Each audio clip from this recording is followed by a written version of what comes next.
Hello out there, Caniac Nation. Thanks for joining us for session 41 of Caniac Sessions. I'm Griff, And I may be. and I hope you're doing okay this morning out there. I know it's May 8th, the morning of May 8th. Just about 12 to 13 hours removed from Carolina's double overtime loss in game 2 of round 2 against the New York Rangers. Um, AB, I know I'm feeling kind of just like kind of sad, right? Just like a sad, like melancholy kind of feeling after last night. How about you? How you doing, buddy? I think after last night, it was pure frustration and anger immediately after because you knew you should have won that game. You had every chance to win that game. Now it's kind of switched to just deflated, and Yeah. it doesn't feel good. We should have won that game. We've been playing really well. Just the power play has just bit us. It feels like we've been bitten by snake venom because nothing is going our way on the power play. So yeah, Yeah. definitely frustrating. So Yeah, we're gonna try to talk through this. We're gonna try to talk big picture here a little bit. We're gonna kind of dive down into games 1 and 2. Kind of talk about what's coming up for game 3, and then just some general thoughts. But since we talked to you guys last time, um it's been we meant to record after the Islander series and kind of do a preview, but um I'm busy with family things and work, and AB's got finals, and it just never happened. And plus the games came pretty quickly. Well, we had a week between the Islanders and Rangers series, but I feel like, man, I was so busy that week. And then once the Rangers series started, it was just like games 1 and 2 back to back. mhm. So, but yeah, since we talked to you last, we closed out the series against the Islanders at home in 5 games, which was awesome. Got a little time off and came back for game 1. So we'll dive into these 2 games. We will talk big picture, like I said, and try to digest this the best we can, and maybe try to lift our spirits a little bit and talk about ways that this team can, still turn it around. I mean, we've seen them do it historically, AB. Um, we've seen other teams do it. We've seen that already this year in the playoffs. We've seen the Dallas Stars were down 2-0 to Vegas in the first round and came back to win in 7 games. So it's not out of the realm of possibility. So things are going to have to get better and be different for that to happen, and but it's possible. Yeah. I again, it just sucks, and it's not like we've been blown out every game to where it's in full panic mode. The only thing panic is the power play, but honestly, looking at the bright side of things, this kind of feels like 2019 Yeah. because we lost in overtime in game 2. We lost 4-2 in game 1 in 2019, and then game 3 and 4 we came out lights out. So maybe that's what happens, but I think it's more deflating because it's the Rangers more than anybody. Yeah, and the way that the games have kind of shook out, we came into the playoffs very optimistic because we had high hopes for our special teams. I mean, we've always, over the past several years, we've always lost our power play in the playoffs, I feel like, but I thought this year was different. Um, and we'll dive into this more later, but I just thought that, like, this might be the year that our power play, you know, kept its juice, I guess. Mhm. Um, just because of the emergence of Seth Jarvis, Jake Gensel, Evgeny Kuznetsov. I mean, these are all, guys that should be able to play well on your power play. And I mean, they have for the most part until now. But we saw it in round one against the Islanders. We kind of started to see the power play start falling off. And then, we kind of got worried. And then now we see it completely off the cliff. Um, and our power plays to the point where somebody's just standing at the half wall, you know, with the puck until, the defense closes in on them and then they pass it and turn it over. I mean, that's where we're at. Mhm. there's no there's just nothing to it. I mean, they look for that pass through the middle to the bumper, but that pass is not there. And they don't know what to do now. Like it's like they don't know where to go with the puck because their one pass that they have to the middle is taken away. So what do we do? Um anyway, AB big picture, the series is not over. Yeah. It's not. It's far from it. I don't know if you listened to 30 I don't know if you listened to 32 Thoughts with Elliot Friedman and Jeff Merrick, but What they say. this morning they both agreed that they thought that Carolina outplayed the Rangers in both games. That they just, like we know, we lost because of special teams, but if Carolina can figure out how to shrink the gap, I guess you could say, like between the Rangers power play success and our penalty kill success, if we can bridge that gap just a little bit, then there's no reason that we can't get back into the series. Um, but they both think that this series is far from over. They think it's still going long, and I think both of them expect us to win these next two on home ice. So I tend to agree with that. I think that that's going to be the case. I mean, maybe we don't win both games on home ice. Maybe we do, but I think this series is still going. For the entire. I think we're going to 7 games. Um, it's just we just have a bad taste in our mouth right now because you had the chance to come back to Raleigh 1-1 at least, to get a jump on the series. But I don't know. What do you think about that? I think there's some truth to that. That we've been better 5-on-5. Uh, I mean, last night we saw a Aho masterclass. Oh yeah. I mean, 3 assists, and we talked about there's a reason why we got Jake Getzel, and he showed up last night. Oh yes, he did. Showed up. I mean, suitcase in hand, ready to roll. So, I mean, there were again, it's just the power play. I think we're like 0 for 10 this series, Yeah. and I mean, they won on a power play goal last night. So, and we had 2 chances. We had 2 chances and just pass and like one shot on goal. Like, I don't know. It's not over. I think if you lose one at home, then it's probably, it'll probably be done. But if we win 2, then it gets reset to 0-0. Yeah, and then you're right back where you started, having to win one on the road. Yeah. So you just need Um, to win these 2. yeah, take care of home ice, steal a game in either game 5 or game 7 on the road, which is exactly what the Rangers did to us in 2022. Um, so and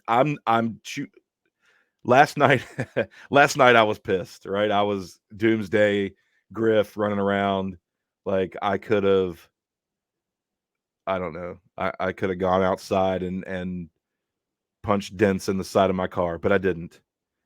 Um, but this morning, after thinking about it a little bit, I'm not going to choose to abandon the series until we lose on home ice. Because if you win on home ice, you're going 7 games. I mean, assuming you drop game 5. I'm just saying if we don't win on the road and we win these 3 home games that we have remaining at home, then you just have to steal game 7 on the road. So until we lose on home ice, I am not going to start preparing for the offseason. Mhm. I'm going to just choose to live that way. That was not my thoughts last night, but it is this morning. Oh my gosh, I was. Mm, mm, mm, mm, mm. AB, there's some good things to take away from these two games, though, right? Like you mentioned, 5-on-5. We are clearly dominant team on 5-on-5. We've given a couple goals away um, just by a defensive breakdown in game one with Teuvo Teravainen, who left Mika Zibanejad wide open in the slot for a goal. Panarin scored in game one, what ended up being the game winner. That a goal, a save that Freddie should have had. I think that he should have had it. I've talked about it on the Warning Take live after the game. I talked about it. I thought Freddie should have had that save. It went between his body and his arm. Come Mhm. on, man. Squeeze the arm down. We're going to overtime in game one as well. So I think that we've matched the Rangers' physicality for the most part. And when I say that, I just mean like, it hits and the forecheck and all that good stuff. I don't think we're trying to take liberties like they are. There's been some dirty hits from Jacob Trouba. There was Jarvis, the hit on Jarvis in game one where he was boarded by Chris Kreider. He's trying to get up, and then from stage left, here comes Trouba, who absolutely just lays his shoulder into his head and knocks him back into the boards. How Jarvis doesn't have a concussion after that, I don't know. Maybe he does. I don't even know. That was awful. I thought that should have drawn some kind of hearing. I don't know how it didn't. I don't know how Trouba isn't serving a suspension for that hit. It was brutal. The play was over. The puck was gone. The whistle had been blown. How is that not a suspension? And I, I don't even think the media is making a big deal of it. it's playoff hockey. No. Yeah, but you know how it's going to be. I mean, there was I, that, and then there was the diving flying elbow that he tried to throw on Natchez. If he would have connected, the one I'm talking about in game 2 last night, the one where he flew and ended up like spearing himself into the glass because mhm. Natchez ducked. If he connects on that elbow, It's a Natchez is 5 minute out, major. and Natchez is out of the series. Yeah, that's a 5 minute major, and I honestly that should have been a penalty for headhunting or charging. I mean, Yeah, like it was clear as day. yeah, So, and then also we'll talk about Adam Fox. I mean, just a bravo, Oscar. I mean, punches Jake Getzel first and then gets hit. And I will say, yes, he got hit, but just falls like a soccer player. yeah, Like, and then we get a penalty. I mean, come on, man. yeah, yeah. That's We're ridiculous. we're gonna talk about these penalties and these dives or acting jobs or whatever you want to call them about some of these fools out here, but we'll get to that. But just to keep, just to finish off my list here of things that we can take away from these games that are good is we have shown the ability to score on Igor Shesterkin. Yeah. You know, Hmm. 3 goals in each game, 6 goals in 2 games is enough. If you can get 4 or 5 or whatever, that's great. But, 3 goals past Shesterkin is I feel like that's pretty good. Um, Hmm. so we can score on him. Yeah. The It's not like recipe is there. Bobrovsky. Right. The recipe is there. You got to get net front. You got to get in front of him. You got to, you know, and we'll talk about this too, but Svechnikov barrels in behind the net, hits Igor. Look, That was, yeah. he didn't do it on purpose, but he really wasn't trying to get out of the way either. Dude, I'm here for it. I loved it. He didn't stick his leg out either. No. So, I mean, maybe, I mean, like, he's not hurt, which is good. Nobody was hurt on the play, but maybe just shake his confidence a little bit. I And it mean, led to us scoring 2 goals. yeah. So maybe it Yeah, kind of just shows that this is a different team. Like, they're trying to rattle you. Igor's a baby. Like I'm serious. He's a crybaby. And that, the way he flops and his dramatics and all that stuff when he's playing, just, that shows it. He is a baby. And he doesn't like when when somebody gets the best of him. And when you can get the best of him, and when he gets in his feelings, that's when he crumbles. Yep. So I liked it. I Whatever. didn't. I wouldn't. I didn't disagree with it. Well, all right, AB. So dropping games 1 and 2, coming back to Raleigh. New York holds a 2-0 series lead. Are you going to be in Obviously, attendance? yeah, Good. I'm gonna go. Good. Didn't want to last night. I was like, man, I don't want to go and just be let down. Like, and then there's the whole potential of Rangers fans in the stands, like that. I'm already dreading. Well, Um, you know. but it is what it is. Anyway, just to kind of recap these games quick, and we'll talk about some of the things that drove the result of the game. Game 1, 4-3 loss in regulation. We've kind of already alluded to it a bit. Lost due to special teams. We drove 5-on-5 play, but we're 0 for 2 on the penalty kill, allowing the Rangers to go 100%, 2 for 2 on the power play. And we were unable to convert on any of our power plays. Officially 0 for 5 on the night, but the fifth power play only lasted about 2 or 3 seconds before Svetch went to the box on a questionable trip call. Of course, I guess it was a trip. I guess you could call that. That's fine. The one in game 2 was not.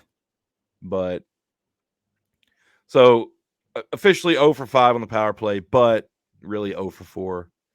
And then Artemi Panarin was able to get the fourth goal past Freddie, like we talked about. That would be the game winner.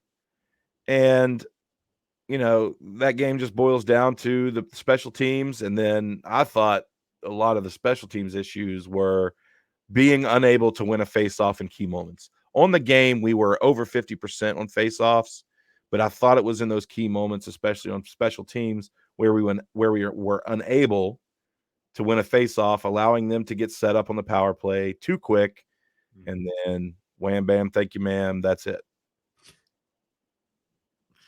That was a great quote. I like that. I mean, that's what it was basically. Yep. It just fetch.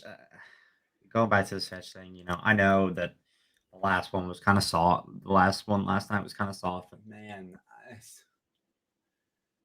I was just. It was very frustrating to see it happen again.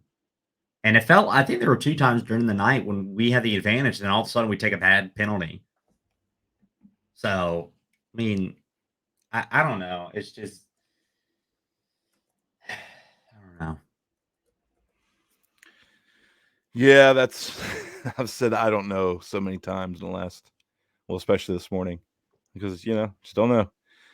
Anyway, that was game 1. After game 1, you thought, hey, look, all we need is one on the road. So if we can get game 2 and come back to Raleigh with the series tied, that could be a major turning point in this series and could go a long way to winning it.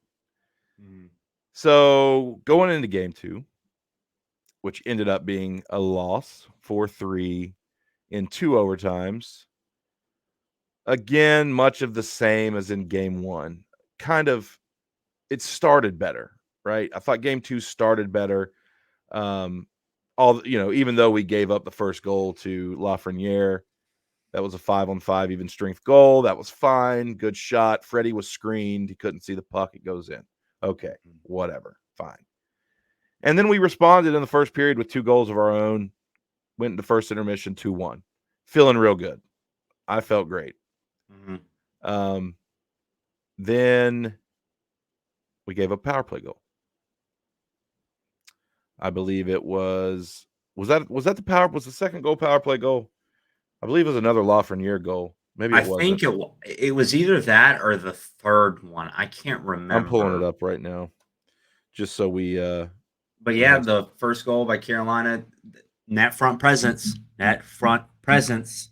Jake Yep. Getzel with the tip. And then again, the second goal, kind of a little buzzer beater. Dmitry Orlov, net front presence. We score. Yeah. So yeah, you got So to keep doing that and putting shots on net. And I thought we did a really good job of that the whole game. Honestly, I thought we did a good job of that the whole game. yeah, so the Rangers' second goal wasn't even strength goal. It was Lafreniere again to Was make it it in front of the net? 2-2. Yeah, and Yeah, that's then right. Jake Gensel was able to get a second goal. That was that sweet pass from Aho that was set up by One time. D'Angelo. Yeah, and then Gensel skating up toward the slot buries it behind Shesterkin. And then the third goal to tie it in the third period was Chris Kreider on the power play. So, That's right. That's right. um, and then Trocheck on the power play in second overtime for the game winner. So the penalty kill was a little bit better. We were able to kill. I believe the Rangers had 6 power play opportunities. Tower 5. Well, let me just make sure that I'm giving Well, we did correct. a good job. There were times where I got really nervous and the guy stepped up. Yeah. Sorry. And So it was 7. They had 7 opportunities. We had 5. that's a lot of power plays for a game, man.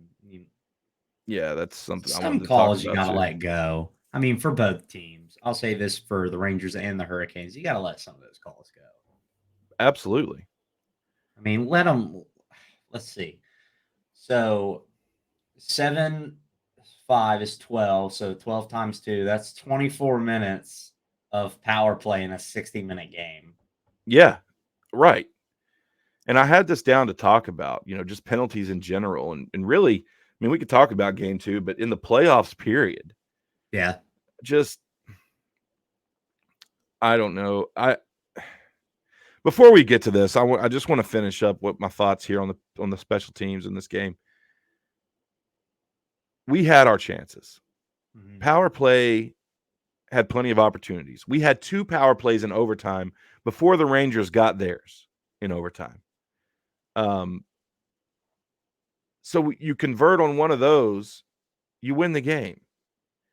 But the power play just looks like they're scared. It's like they're so afraid of giving up a shorthanded opportunity, which the Rangers are a good shorthanded team, right? They are. I think they're I think they're better shorthanded, at certain points than they are 5-on-5. Mhm. They get a block and all of a sudden they're going away with an odd man rush and they bury a shorty. So, but I feel like we are so afraid of that happening that it's throwing us off, right? So I noticed at several points last night, you know, we'd win a face-off, on the power play. We'd get it, we'd get set up, and we would just sit there and hold the puck, allow the defense to close in, and like either tie us up, and next thing you know, the puck's going the other way, or make a bad pass, or just dump it low, or whatever. They had no idea what their next move was. Yeah. The Rangers are taking away that bumper position. So I think they need to get away from that. Like, quit trying to. The key to this is low to high. Get the puck low, move around up top, come up through the middle, look for the pass, low to high, bury it. That's what the Rangers do. We're not taking any one timers. Throw a one timer in from the circle, throw a one timer in, try to get a rebound, create some chaos in front of the net. That's the key to this, our power play. That's how we score on the power play. Quit trying to look for a perfect pass through the seam to the bumper position, trying to get, like, it's not going to work. Yeah, it feels like whenever we got the puck, everybody stood still. There was no rotating. There was no movement. Everybody stood still and they waited in the position, waiting for the play, and the defense just started to close in. I mean, that's why you have Burns out there too. I mean, that's a heavy shot. if you give them a chance to just fire it in there and have guys in front of the net and look for a tip, I mean, that's fine. You don't have to look for a shot in the slot the whole time because you're going to waste 2 valuable minutes. And yeah, like, sometimes looking for the right shot can be, a good thing, but like the majority of the power play is so much different. You have to put it on the net. Yeah, That's the purpose because you're a man up. I mean, come on. So yeah, and I just mean, gotta be better. Gotta be better. Rod's gotta fix the power play. So got Tim to. Gleason. Tim Gleason. I think Rod's running the power play. Gleason runs the penalty kill. Oh yeah, that's right. So yeah, they need like that's the key to me. Low to high, right? Pass it down low below the goal line, and then look for an open player coming across, coming down through the slot or whatever, and that's or passing up for one time opportunities or whatever. Like that's the key. Boxing out in front of the net, that hasn't been happening. And that's how you're going to get your power play goals. The dirty, gritty goals in front of the net is how we're going to get our power play goals. Not Burns shooting into somebody's shin from the blue line. Yeah. Um anyway, real quick before we move on, let's take a quick break. Um and let you know about our promotional partner, SeatGeek. First time ticket purchasers can sign up with SeatGeek, create an account, and on your first ticket purchase, if you use promo code Caniac Sessions, that's one word, no space between Caniac and Sessions, you can get $20 off your first ticket purchase. So if you want to go to game 3 or game 4, hopefully it's not your last 2 opportunities this season. Hopefully we have more games to go to this season. But if you want to go to games 3 or 4 and you want to buy tickets on using SeatGeek, do so and get $20 off. It helps you, it helps us, and it helps SeatGeek. So take advantage of that. And all right, AB, moving on. Moving on. So yeah, we started talking about a little bit penalties in general. I think we're used to, historically, the refs kind of putting the whistle away in the playoffs. To me, I mean, evidenced by our series, but I think across the entire NHL, they're calling more penalties this year in the playoffs than they have historically. Mhm. And, you know, I'm not going to speak about any other series, but just the ones that I've watched that we've been involved in closely, especially this one, man, it's out of control. Yeah, every I mean, the whole saying in the playoffs is just let them play. I mean, it's like that. It's any time in any postseason. Um, whether it's basketball or football or unless it's blatantly obvious that it's a penalty, then let them play. I mean, come on. I don't know if it has to do with like more protecting players more. Like I get that if it's like towards the head or the neck area, but so NHL needs to do a better job for both teams, every single team that's in the playoffs. Because I mean, let them play. I mean, seriously, like I said, 24 minutes of a 60-minute game. Well, not 60 minutes because also overtime. So 100-minute game. So I mean, it's pretty ridiculous to me. So they need to do a better job, hook, line, and sinker. Hopefully, they do that in every single game that follows for any series. I just think I have a problem with some of the penalties they've been calling. Yeah. Um, last night, I mean, I'm look, I'll be honest, I'm probably one of the biggest homers there is, but but look, I think it was game 1 where Rimpey ran into Freddie, but he was Mhm. pushed into Freddie. I think Stahl pushed him into Freddie. They called goaltender interference. Didn't really agree with that call. We'll take it, but it's things like that. And then um, last night, the refs have to be more aware of players selling calls. I know there was this whole narrative out there in the Islander series where Carolina was diving in game one. We've talked Mhm. about that. I disagree. Carolina is not diving, especially Jacob Slavin. Like, give me a break. That's not true. And I will die on that hill. But the dives and the embellishment from the New York Rangers last night was pathetic. SOFT. Soft. Pathetic. I mean, just a disgrace. A disgrace to the game, a disgrace to the league, a disgrace to your teammates and yourself. Adam Fox, Igor Shesterkin, Especially Adam Fox. especially Adam Fox. Like, what a disgrace. Your mother should be ashamed of you. Yes, Good you are Lord. an embarrassment to your mother, Adam. That was pathetic, man. Oh, man, that made me so mad. Um, First of all, Shesterkin, when Svetch came down low and ran into Shesterkin, like, okay, yeah, I get it, you're gonna fall down. But this dude acted like a rag doll, threw himself in the air, spun around like he was just like hit by a truck. I mean, let's be real now. Svechnikov is a grown ass man, and that is a That's big right. human, but he's not a freaking truck. Come on. It felt like he was like floating for like 2 seconds. You Like know, Eagle. like I know obviously if you get hit in the leg, yeah, you're gonna fall down, but you don't like jump in the air. Like I that's know. that's totally different. Right. Like, you're gonna get the call, man. Like, it was, yes, you're gonna get the call. It was a trip, but you didn't need to act like you got shot. I gotta watch it again. Oh my god, dude, it's The such a Gensel disgrace. one made me so mad because he punches him Yes. first, and then Gensel retaliates with a little one back, and then it literally looked like Adam Fox got hit with a gunshot. Looked like somebody sniped him. Yeah, from the rafters. That's what it looked like.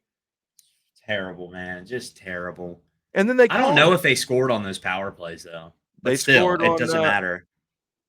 let's see. I think it was Fox won. it might have been. They scored well, I don't know. I don't remember which one it I was. don't know. It may have been that, and then Lafreniere scored. Yeah, I I don't don't know. know. I gotta look. I don't know, but either way, there was the Rangers had 7 power play opportunities. They probably should have only had 4. There was 4 that were probably like, okay, so there was the Adam Fox embellishment that was ended up in a power play they shouldn't have had. There was the I don't believe the penalty in overtime should have been called. Was it a penalty? I mean, okay, yeah. He cross-checked him, whatever. More of a little push. Is that a callable penalty? Yeah, I guess it is. But again, going back to what we talked about, it's the playoffs, dude. How many times did that exact same thing happen throughout the entire game that went uncalled? I guarantee you can't count it on 2 hands. There was one with the Stefan Nason call. I think that was like really soft. I mean, they were just battling each other. And, it is what it is. I mean, they were shoving each other and like, okay, maybe it was a cross check. I mean, but they were going back and forth. I mean, it's just part of the playoffs. I mean, unless he like cross checks him blatantly, then yeah, it's a different story. I mean, there was just grabbing, there was pushing, shoving. Yeah. It is what it is. But unless he's trying to like cross check him like blatantly or in the face or punch him in the face with and no retaliation, like that's obviously going to be a call. But just let the guys battle. I mean, seriously. Right. But then, I just have a problem when you call something like that, but then you don't call Jacob Truba coming in like a flying squirrel with his elbow out trying to take Marty Necas's head off and I then will miss and then come down on top of him with your skates to the back of the head. I will say this. It looked like Nate just kind of lost his balance a little bit. Um and then I think he ducked because he saw Truba coming in, Yeah, but I if he would was too. standing up a little bit more and didn't lose his balance and fell, that elbow's going straight here, and his head went straight first into the boards. I don't know how you don't break your neck, and lands on top of him. Skate comes down. Like, okay, Yeah, I get if you're going full force and you hit something, you're obviously going to lose control. I mean, you're obviously going to try to put your hands out, but I don't know what you're going to do about your legs. But I mean, to come down with, and we've seen unfortunate things that have happened with skates. We've seen Evander Kane get cut. We saw that guy absolutely. overseas that In was England, killed right? Cut from a him in the skate to the jugular. neck. Yeah, cut Uh, his jug.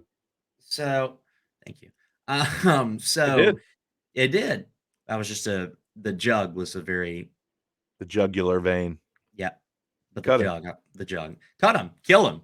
I mean, are you serious? And it happened years ago in the '80s from a goaltender. He got slashed right in the neck, and I know that wasn't on malpractice, but like still, I mean, it's dangerous. It is like a knife. Yeah.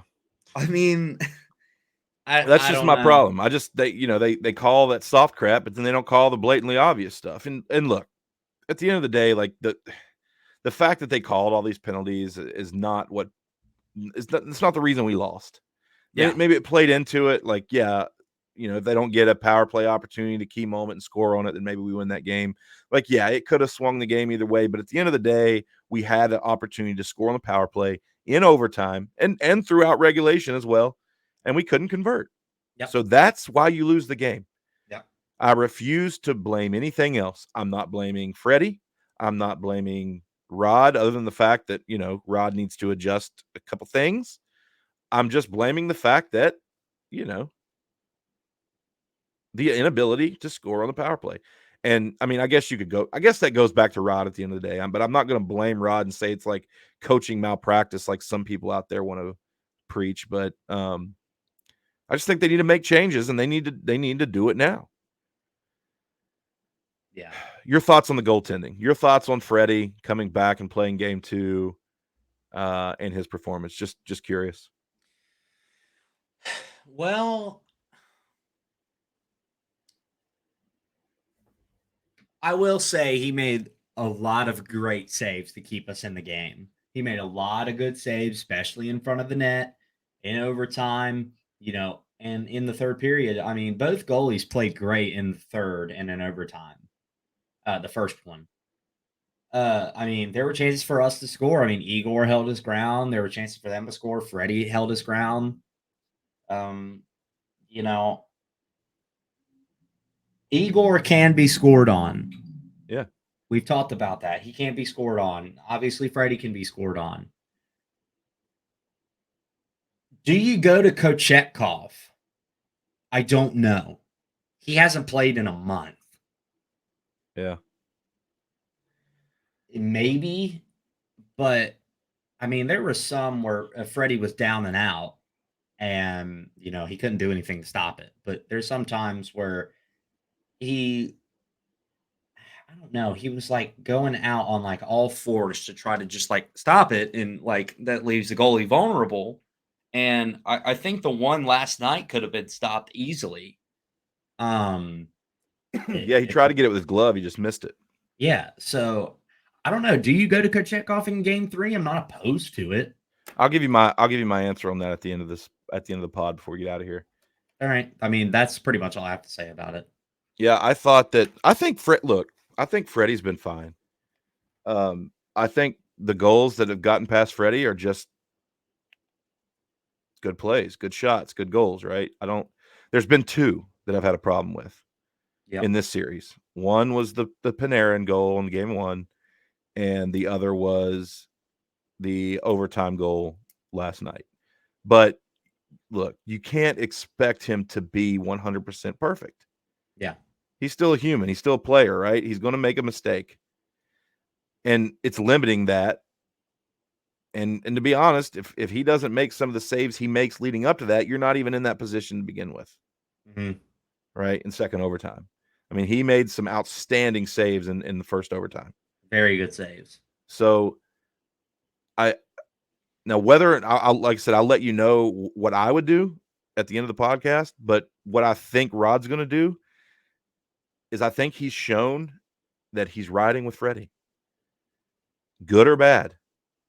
I think he's going to ride with Freddie, and he's going to give Freddie the opportunity to win the series. And look, unless Freddie gets hurt, I'm not sure we're going to see Kochetkov at all. Because Yeah. if we were going to see him, we'd already seen him, in my opinion. Yeah, that's accurate. So you know, that's what I think is going through Rod's head. I think it's already the decision's already been made that Freddie's the guy. Unless we absolutely have to change. What makes me really frustrated, and I've been guilty of it before, and Twitter does this too. And being a goalie myself, not in ice hockey, but understanding, like, if you can't see it, like, chances of it going in are pretty large. Mm-hmm. I had friends text me like after the first goal, like, "Oh, the game is over." I'm like, dude, really? I mean, come on. I mean, Yeah, there's some stuff he can't stop. There's some stuff that I wish he stopped that he didn't. But, it's just part of being a goalie. That's it. I mean, it's definitely sucks. You know, goalie is like the most watched position in any sport. Obviously, if something goes wrong, they're going to put the blame to the goalie. yeah, So I don't think that's fair, but that's just the reality. yeah. A couple other things I want to talk about before we move on to you know some general thoughts and maybe thoughts for the upcoming game three. But there's always been this criticism that Rod is stubborn to make adjustments. Right? He's hesitant to make adjustments. Um, but yesterday, right before you know warm-ups, we find out that he makes a huge adjustment that kind of made me, stop and say, "What?" Evgeny Kuznetsov was scratched for this game, and you know, because we lack any other information, we're assuming that it was just a healthy scratch. He goes with Max Comtois, who has appeared in one game this season with Carolina, and I think that was our very last regular season game against Columbus. Mhm. He goes with Comtois, who would make his playoff debut and play on the fourth line on the wing. So he chose to go to him and scratch Kuznetsov and basically not play Brendan Lemieux either. What do you think about that? Yeah, it definitely shocked me. I thought they were gonna go with Lemieux, and if Kuznetsov played, maybe KK was a scratch, but I don't know. I thought he played fine.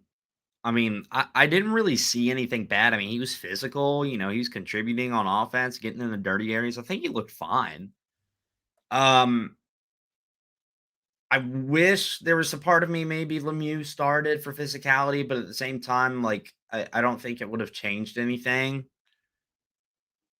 The Kuznetsov one, it's kind of weird of a healthy scratch. Like, you even texted me and said I didn't have that on my bingo card, which was No. great. But it makes me wonder because he's been playing really fine in the playoffs. Like, I haven't seen anything to really make him be a healthy scratch. Brandon from the Warning Take talked about this, and I thought, maybe speculation, maybe he did something he wasn't supposed to do, and maybe that's it. I mean, again, we don't know all the information, but I mean, that could maybe be a possibility. Maybe we just wanted defense and scoring, a little more defense than offense. So yeah, I don't know, but it's definitely something to look at here in next game and the press conferences Well, going forward. here's my thoughts. Um, Look, unless if this is just a healthy scratch and no other reason, Horrible call. Yeah. I tried to be optimistic and kind of, when I found this, I was like, okay, well, maybe, KK moves back to center, maybe he can get going. You don't have to play anybody out of their natural position, but Comtois over Lemieux, like if you're going to scratch Kuzi, why is it not Lemieux? Yeah. But then I saw somebody say on X this morning, like, well, maybe he doesn't want to go with Lemieux because he doesn't want to play into the Rimpey card. Right? If you put Lemieux on the ice, then all of a sudden Rimpey's little, warning signals or spidey senses are going off. Like, oh, here's a guy that I can fight. Like, you don't want to give Rimpey any kind of extra motivation to come in and do some garbage. So like that made sense to me. Like, okay, well, maybe that's accurate. Maybe, Rod wants to stick to hockey and he wants to force the Rangers play hockey and not play, UFC. Yep. That made kind of sense. A little bit of sense to me. But Mhm. you brought in Comtois to play. This guy took 9 shifts the whole game and played 6 minutes and 19 seconds total. Oh, wow. I didn't That's know it was it. that little. Just over 6 minutes. And here's another thing. Well, 2 things. One, you've got power play issues, right? And you scratch Kuznetsov, who can help you on the power play. That's one issue. And I didn't realize, like, I didn't think about this last night. And then obviously hindsight's 2020 after you see the game play out. But you would have liked to have Kuznetsov on the power play last night. His passing ability. 2, I'm going to tell you this. I'm going to tell you what, if this makes sense to you. Okay. Stefan Nason, Yep. who is tied for the lead on this team in goals in the playoffs with 3, only took 11 shifts total, and his total ice time was 6 minutes and 48 seconds. That's ridiculous. Stefan Nason only played 4 minutes and 24 seconds of even strength time, and then he had 2 minutes and 24 seconds of power play time for a total of 6 minutes and 48 seconds in the whole flipping game. Like, what are we doing? Do you know what we call that? You tell me. I don't know. Feeble. Why would you not put him on overtime? I know he went to 3 lines. I was like, oh, okay. But Stefan Nason's on the 4th line. He can easily be on the 3rd line. You don't have to play him with the 4th line. You can, if you want to rotate, like in overtime, if you want to rotate him with, like, say, I don't know, Jordan Martinook or something, just to get him in there and get him in front of the net. Put him in front of the net in overtime when you need to score. I saw that this morning when I was getting ready to record, and I was just like, are you kidding me? Steph Nason did not play any more than 4.5 minutes of 5-on-5?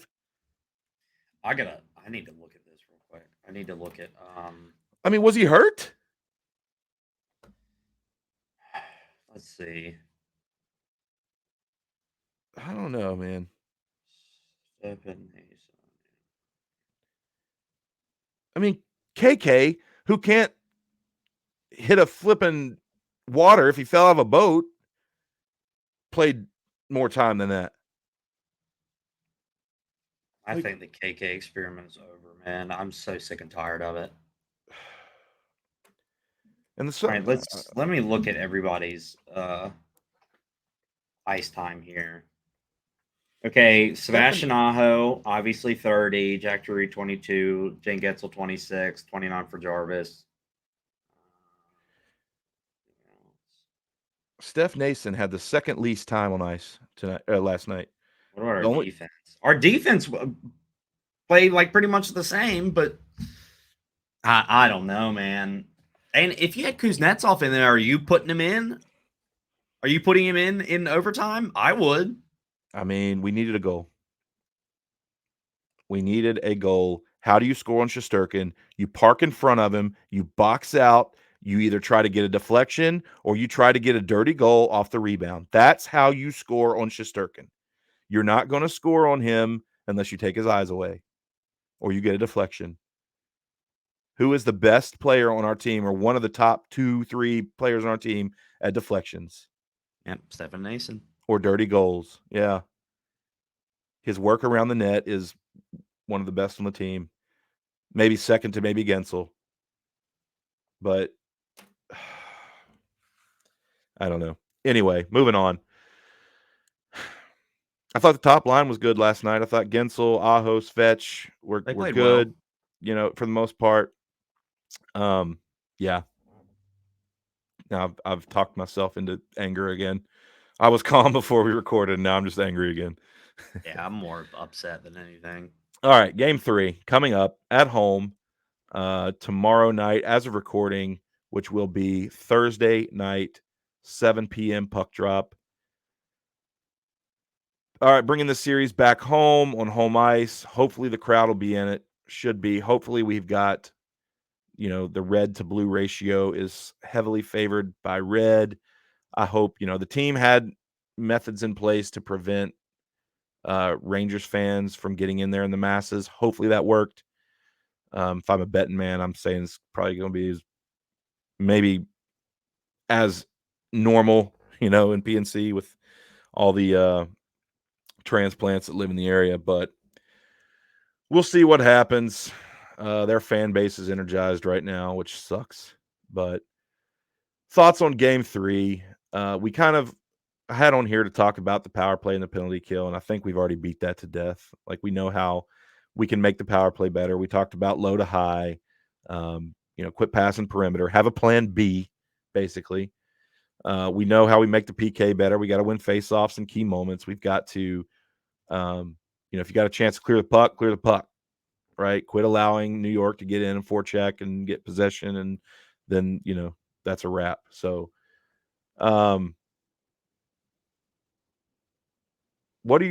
you think, so who plays in net if you're Rod? Or did you say that already? Did you go to PK, or what did you think? I think I said I wouldn't be opposed to it. It's just he hadn't played in a month. So if you're Rod, who's playing? I don't know. If you had to make that decision, you want me to go? I'll go Freddie. Yeah. Yeah, same. I would just go back to Freddie. I would just, I like I said, at this point, I think Rod's going to ride with him, and I agree. Yeah. I think you know what you're going to get. Win at all costs. That's my only key to the game. Win at all costs. Yeah. What do you think? Do you think Rod should make any adjustments to the forward lines, or do you think we should roll out what we've had in the last 2 games? Back in. Yeah. Get KK out. Yeah, I agree. I agree. I don't think Rod will, because I think Rod values his defensive abilities. But screw that. I would go back to Kuznetsov. Honestly, I would switch it up a little bit. I would move Jarvis back up with Aho and Gensel. Mm-hmm. I would place Fetch on the second line. So I would go back. So here's what I would do. Top line, I would go Aho, Gensel, Jarvis. Second line, I'd go Svetch, Kuznetsov, and Natchez. Mm-hmm. I know that line is questionable defensively, but you can dictate matchups here, right? I'm just talking about a home game, right? This is home game only. I wouldn't do this on the road. I'd go back to Stahl, Martinuk, and Teravainen on the third line. And fourth line, I would go Drury, Nason, and either Lemieux or Comtois. If he doesn't want to play Lemieux, then Comtois. But I would put KK in the press box. Yeah. And roll all 4 your lines. That's what I would do until if you need to shorten your bench later on, then fine. But I think Nason needs to have more ice time. I put him on the third. What about Martinuk, Stahl, and Nason? Did you say that? No, I said Martinook, Stahl, and Teravainen. I don't know. And I just think Nason needs to get more time. I do too, but I wouldn't not over Teravainen. Yeah, that's true. I don't know. And or maybe leave Drury up on the second line and Kuznetsov on the fourth. That's fine too. But I think if you want to unleash Kuznetsov's potential, I think he's got to have better wingers than a couple gritty guys, in my opinion.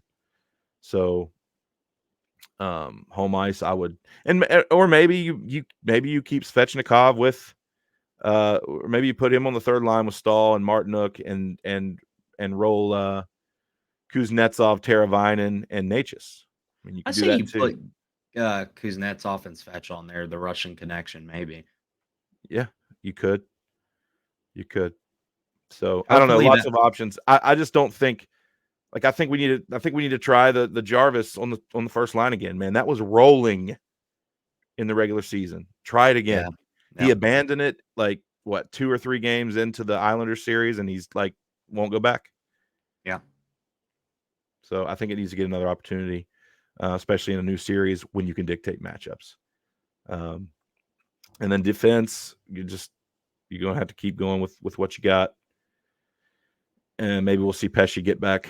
But I think a lot of that, I think we're missing Pesci like crazy on the penalty kill. Yeah. Very.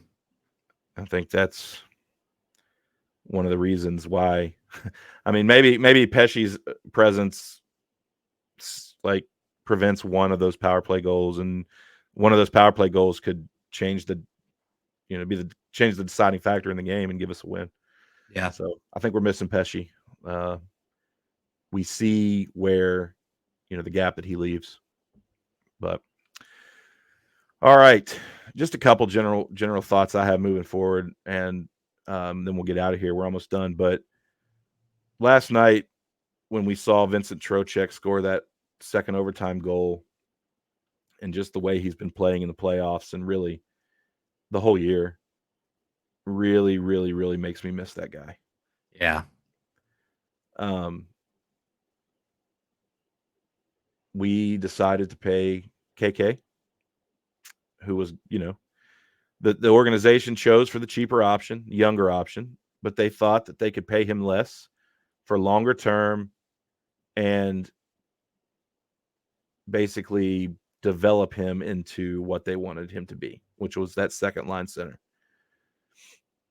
The problem is and maybe, maybe 2-3 years down the road, he can become that. I mean, I'm not saying we give up on, I'm not saying that he will never be that or he cannot develop into that. But the fact is he's not that yet.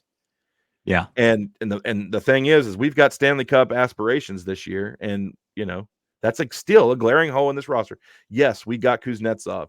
Yes, we got Gensel, but we still haven't solved the second center. Yeah. That's a glaring issue. I thought that might be able to be Kuznetsov, but it doesn't seem like he is going to turn into that this year. That's more of a next year thing, I think. Mm-hmm. And you were just hoping for some magic for him in the playoffs, which, we've had glimpses. He scored 2 goals, two big goals in the Islanders series. The Kuzi crawl, and then he scored the first goal open in the playoffs on the power play. Mm-hmm. So, which is just, I'm just dumbfounded on why he would be scratched. But anyway, we've already beat that to death. But it just made me think, this organization did not want to pay Vincent Trocheck the money, or I think it was really more about the term. And he went and signed a huge deal in New York, and man, it's paying off. Sometimes you have to be willing to spend a little bit of money and not worry about the back end of a contract, because the immediate impact and the near term impact will be so great that you can just swallow maybe his last 2 years of a contract. So sometimes those players exist, and I think Trocheck's one of them. But instead, we signed KK to a max term deal, and he's playing 6 to 9 minutes a night on the fourth line, and he hasn't scored anything since December. Hardly. I think he's only got 1 point in the playoffs, and that was an assist. And Vincent Trocheck is scoring game-winning, series-turning goals for our arch rival.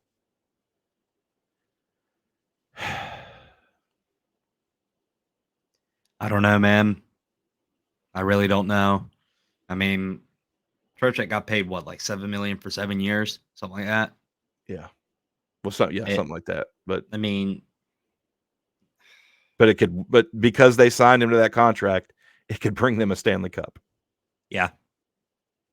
And we could have easily had that option, but Tom Dundon. I don't even say Tom. I mean, look, it's his money, but I don't think it's just Tom's decision. I think it's Don's decision too. Yeah, it's all of them. Of course, I don't know. I think Rod would like to keep Troach, but Oh, yeah, 100%. anyway, whatever it is, whoever makes that decision, I'm choosing to call it the organization because I don't know. I can't pinpoint. I don't want to place blame and where I don't know. You know what I mean? Right. But it's obviously the organization. So, a couple more things. I think Tony DeAngelo has elevated. Mm-hmm. If you looked at the game stat sheet last night, I think he had the second most impact on the team. His defense is solidified. He was offensively dangerous at certain times. He set up if it wasn't for him, that second goal of Ginsel's doesn't happen. So Tony DeAngelo is playing lights out, and even in the hostile environment, every time he gets the puck, they boo him in MSG, but he's still able to elevate his play. And man, I mean, I thought he would be solid, but I didn't expect him to be this good. Breaking news.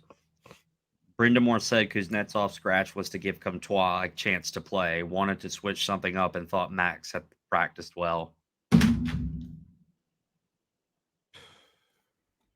you serious? Yeah. That is ridiculous. Well, that That's going to send me even more over the edge. we can chalk that up to one of the, let's put that on the board under bonehead decisions made by Brindamore. Like I said, before puck drop, I was trying to talk myself. I thought that I was like, okay, this could work out. Maybe the kid comes in and it's his first, it's his debut and he crushes it. That didn't happen.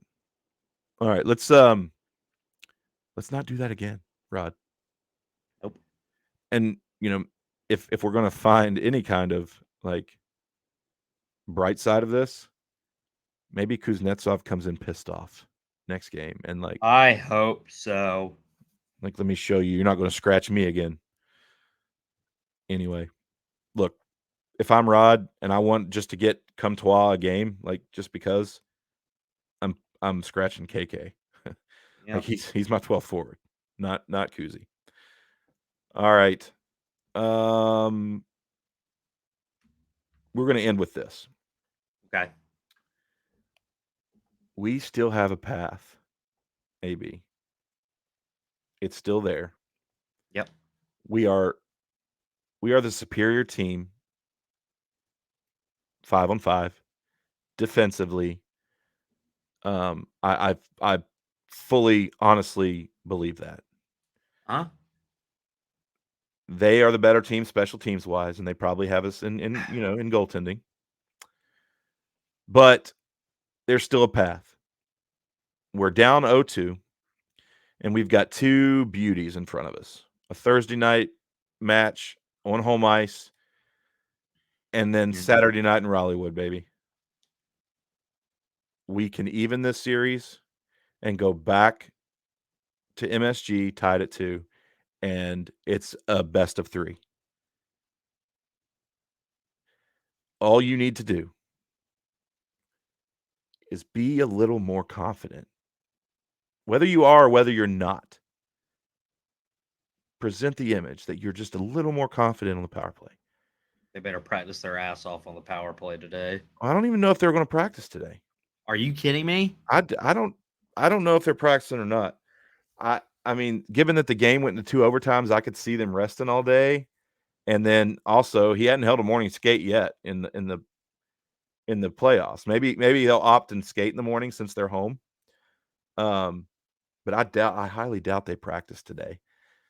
But at a minimum, I hope they're doing some video, right?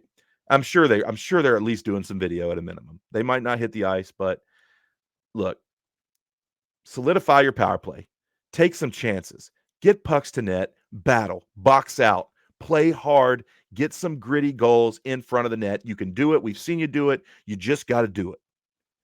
Quit looking for the perfect pass. Get the puck down low, send it back up high. Pucks on net. Quit shooting into the penalty kill shin pads. Yeah. If you can do that, like you don't have to score on every power play, but one would be nice. A game, yeah, one a game would be nice. You need to try to match New York's. If you're not scoring on the power play, then you need to kill all the penalties. Because our 5-on-5 can elevate us enough to where if we can match special teams, we can win. If you can't match it, then you need to be the difference doesn't need to be as wide as it is right now. That's all I'm saying. Yeah. And if it's not, then you're going to win. So the path is there. Get a little bit better on the penalty kill. Work a little bit more on the power play. It's there. AB, I'll give you the final thoughts. Let's go win these 2 in the series. Thank you so much for listening to session 41 of Caniac Sessions. If you haven't already, please follow us on X, Instagram, and Facebook, and subscribe on YouTube. Hit that notification bell to know when our new videos come out. If you haven't already, you can also listen to us on Spotify, Apple Podcasts, iHeartRadio, and Google Podcasts at Caniac Sessions. If you want to keep up with us, you can follow Griff at M_Griff10 on X, and you can follow me on X at AB Caniac Session. Thank you so much for listening, and we will see you in session 42. Bye.